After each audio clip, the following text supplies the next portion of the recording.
Decline, earthquakes, and obscurity. From the 4th century CE, Petra's fortunes waned. The Roman Empire split. Christianity spread more widely. Churches appeared in Petra rock-carved chapels with original frescoes depicting crosses and saints. The Great Temple may have been converted. Petra's civic identity shifted to reflect a Christian population. Trade, however, ebbed. The Mediterranean maritime route became safer and cheaper than arduous desert crossings.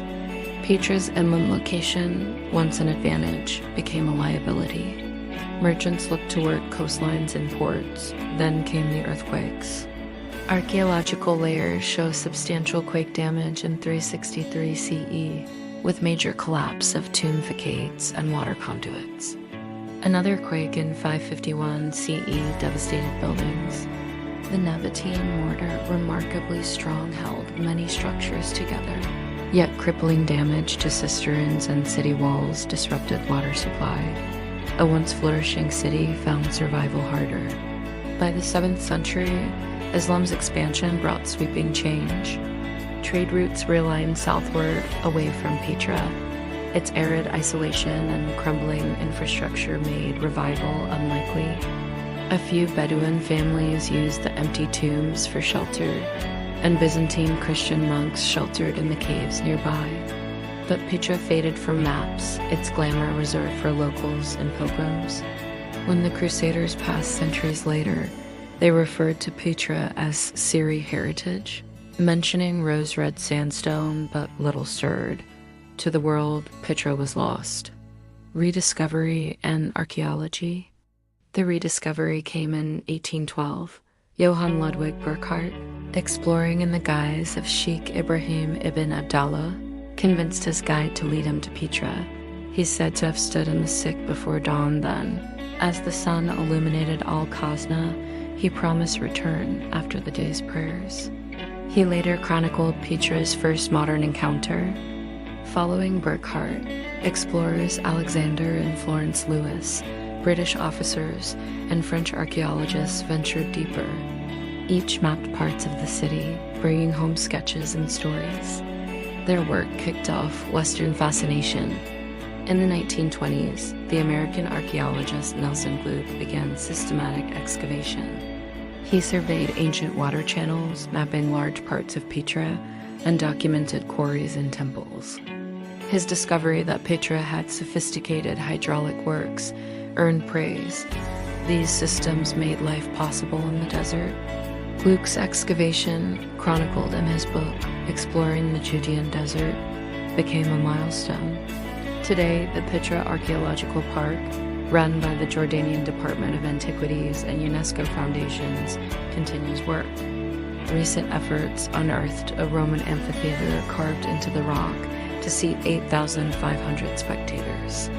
Excavations revealed fine Roman mosaics and frescoes in private houses, pushing the timeline deeper into late antiquity. Modern archaeologists now use LiDAR, ground-penetrating radar, and 3D scanning to discover buried terraces and suburban settlements beyond the sick. What lies in valleys and cliffsides is a city much larger than once thought. An urban civilization hiding in the sandstone folds. Today, 85% of Petra remains unexcavated. Why? Funding is limited and the desert is harsh. Moreover, tourism threatens fragile monuments. Yet every season brings new inscriptions, pottery, and stone reliefs, each telling of customs, festivals, diets, family lives. Petra and popular culture and conservation. Few places inspire modern imagination like Petra. Its rose-red facades starred in films, like Indiana Jones and The Last Crusade, and in novels that draw on Petra's mystery. The city became a destination for trekkers, pilgrims, historians, and romance writers alike. But with fame comes fragility. Millions of tourists now visit each year. Walkways and caves face erosion. Sandstone faces risk damage from moisture, footfall, and historic graffiti. UNESCO designated Petra a World Heritage Site in 1985. It is also listed as one of the new 7 Wonders of the World. the Jordanian government, along with global partners, has launched conservation initiatives, visitor management, restricting numbers at fragile sites, guiding tourists along safe pathways, stone restoration, chemical treatments, and 3D printed sandstone blocks fill holes to reinforce worn carvings. Water protection, revegetation in the canyon helps reduce flash flood risk. Community involvement, local Bedouins are guides, mule drivers, and cultural ambassadors. Their oral histories, ancient folklore, and ancestral memories add living layers to Petra's story. Recent conservators also use digital preservation, mapping every facade in 3D, making virtual tours to relieve pressure from the physical site. These immersive experiences protect the stone while educating millions. Visiting Petra today, a journey to Petra today lights the imagination. Arriving by dawn, you walk along the 6 sunlight painting walls red, gold, and mauve. Around 700 carved tombs appear alongside water cisterns and carved niches. Then suddenly, the Treasury. It towers before you in Greco-Roman grandeur. Tourists pause, cameras click. Horses and donkeys trot nearby. Bedouin women in embroidered robes offer scarves. Walk uphill past the Treasury to reach the Roman-style theater. Then climb the 800-plus steps to the Monastery. At Deer. At the top, the valley unfolds in layered red mesas. You sense time stretching backward, 2,500 years waiting inside the sandstone. Local guides share legends, buried treasures, ghosts of princesses, a curse of the pharaohs.